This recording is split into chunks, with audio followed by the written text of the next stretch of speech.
কারণও অনেক আলাদা আমি হান্নান সাহেবের কথা শুনে ওনার কাপড় বিতরণ হবে সে কথা শুনে আপনাদের মাধ্যমে উপস্থিত হয়েছেন। তার জন্য আমরা আল্লাহ রাব্বুল আলামিনের কাছে ওনার জন্য দোয়া করে এই মুহূর্তে বক্তব্য রাখছেন ফরিদগঞ্জ উপজেলা বিএনপির যুগ্ম আহ্বায়ক আলহাজ এম এ হান্নান সাহেবের একজন বিশ্বস্ত লোক আবু জাফর মোহাম্মদ খসরুল্লাহ। কারণ ওনার কথা সবাই জানেন, জানেন না? এমন ব্যক্তি বলতে পারবে না যে আমি জানি না। এই মাঠে আমি বহুবার এসেছি, এসেছি কিসের জন্য? আলহাজ এম এ হান্নান সাহেবের নির্দেশ ক্রমে কখনো কাপড়, কখনো কম্বল, কখনো উপহার, কখনো সার, কখনো টপটাল দিয়ে, নাকি এই 7 নম্বর ইউনিয়নে বহুবার এসেছি। আজকে এসেছে আলহাজ এম এ হান্নান সাহেবের সালাম দেওয়ার জন্য। আপনারা কেমন আলহাজ এম এ হান্নান সাহেবকে ভালোবাসেন সেটা দেখার জন্য। কথা বলতে পেরেছেন? কারণ সামনে আমাদের একটা নির্বাচন আসতেছে না? আপনারা তো সবাই জানেন, নাকি? আলহাজ এম এ হান্নান সাহেব ধানের শীষের জন্য জেল কেটেছে না? এমপি করার পরিপ্রেক্ষিতে সেই সাথে আমিও ছিলাম।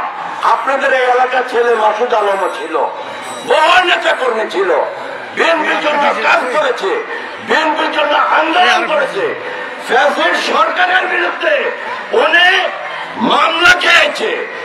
সেই ব্যক্তিকে আজকে মনোনয়ন না দিয়ে অন্য আরেকজনকে দিয়েছে।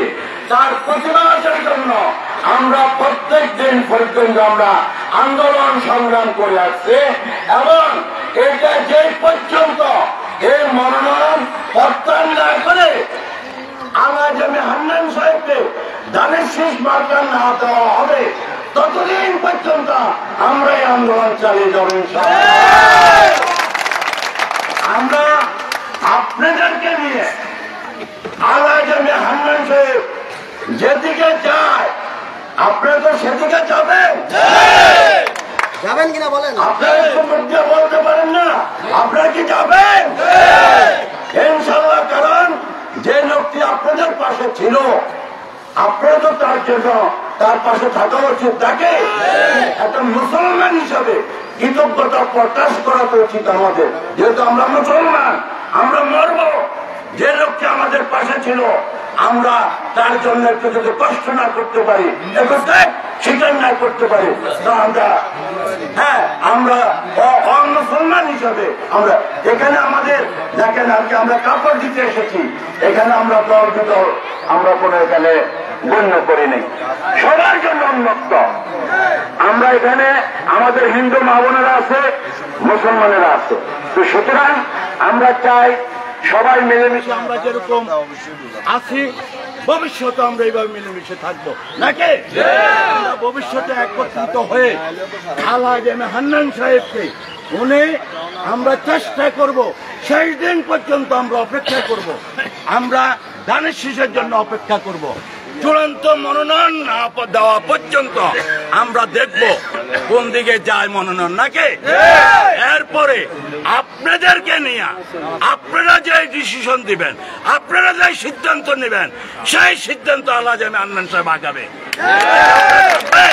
ইনশাল্লাহ। কারণ যে লোকটি এই ফরিদগঞ্জের জন্য দীর্ঘ 20-25 বছর যাবৎ কাজ করে গেছে, এই লোকটা তো আমাদের দরকার, নাকি?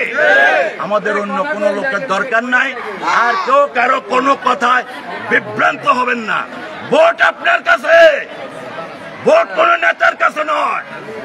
নেতা একজন, নেতা বিক্রি হয়, সাধারণ মানুষ বিক্রি হয় না।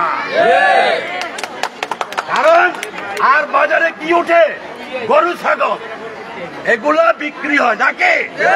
মানুষকে বিক্রি হয়? মানুষ বিক্রি হয় না। যারা মানুষ তারা কখনো বিক্রি হবে না, আর যারা গরু ছাগল তারা বিক্রি হবে। আমরা চাই, আমরা মানুষ, আমরা মহৎ ব্যক্তি চাই। আলহাজ এম এ হান্নান সাহেব একজন মহৎ ব্যক্তি, নাকি?